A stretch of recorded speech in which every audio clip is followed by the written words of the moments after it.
But we begin this morning with news that's really not news to lots of us that deal with it every day, that we have some of the most traffic-jammed bottleneck roads in the nation, and now it's a fact, with 2 city choke points topping a new national list. TV 1055's Alice Gaynor has our story. Everywhere you look at the Lincoln Tunnel, red lights surround you. The 2.6-mile stretch between 10th Avenue in New York City and JFK Boulevard in New Jersey is ranked the 8th worst in the country. I avoid it at all costs unless I have no choice. It results in 3.4 million hours of driver delay every year. That's according to American Highway Users Alliance, or AHUA. It's a nonprofit working to promote congestion-free highways. 9th on the list, the 3.1-mile stretch of the Cross Bronx Expressway between the Sheridan and the section that goes under the apartments. 18 is I-95 leading to the GW Bridge in Fort Lee.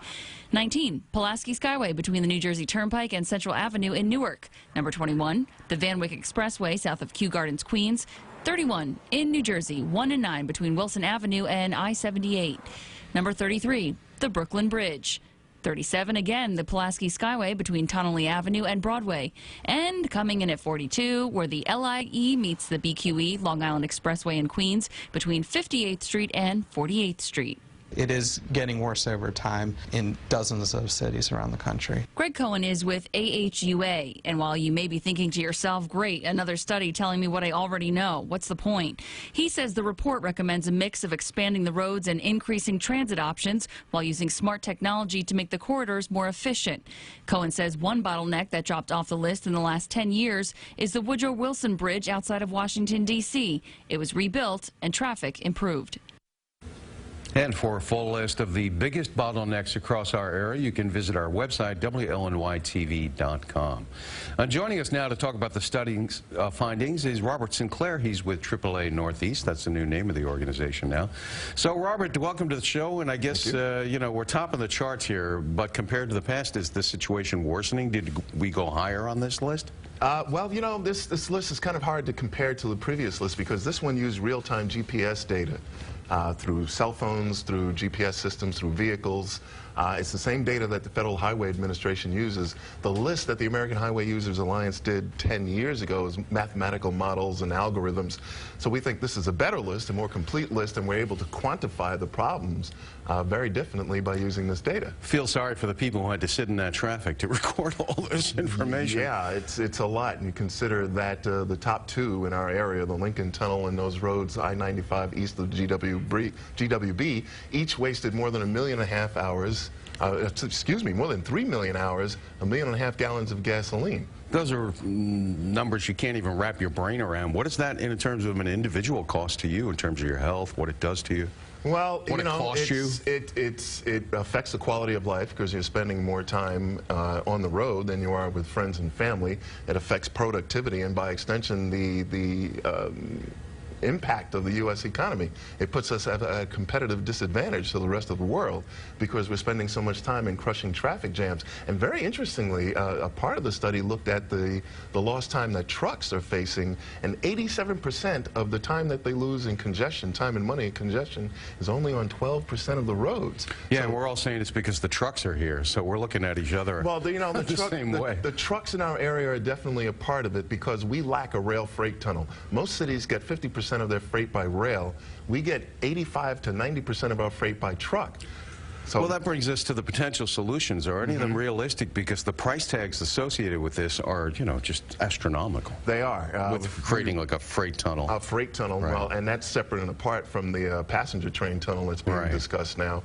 But a rail freight tunnel would be it. But, you know, how many billions of dollars would that cost? But then how many billions are we losing in the current situation? Well, all told, all these 50 bottlenecks together are costing about $2.5 billion a year, which is enough to pay for a major project. You could maybe build a bridge with that. You certainly could. You certainly could. The new Tappan Zee Bridge, I think, is going to be $4 billion.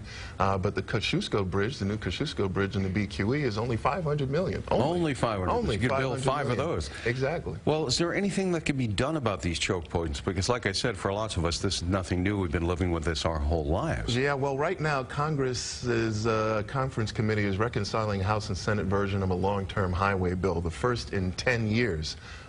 Between 4 and 6 years, and we're hoping that monies will be included in that and targeting the projects that we show, the choke points that we show in the study.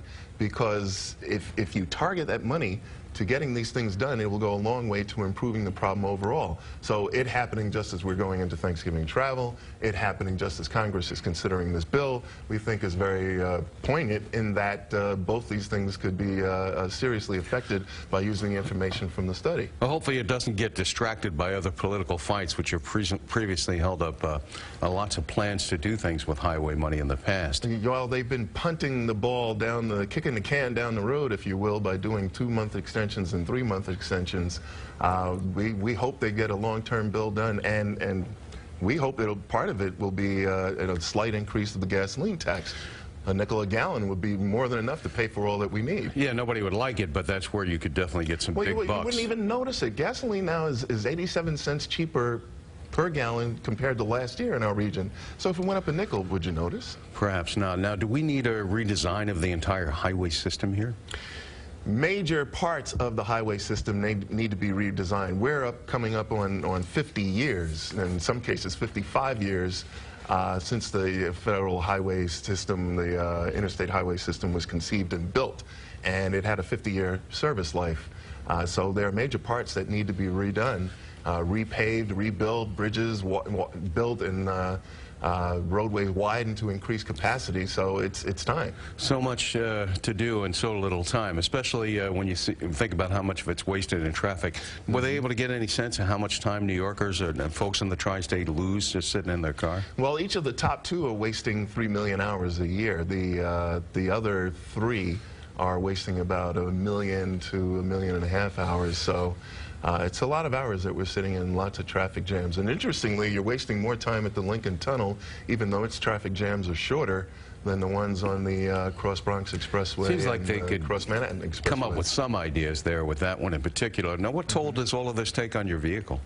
Well, you know, the organization TRIP, the Road Improvement Program, says the average New Yorker is spending an additional $800 a year on vehicle maintenance because of bad roads. You're bursting tires and damaging wheels and suspensions and springs and all that kind of thing.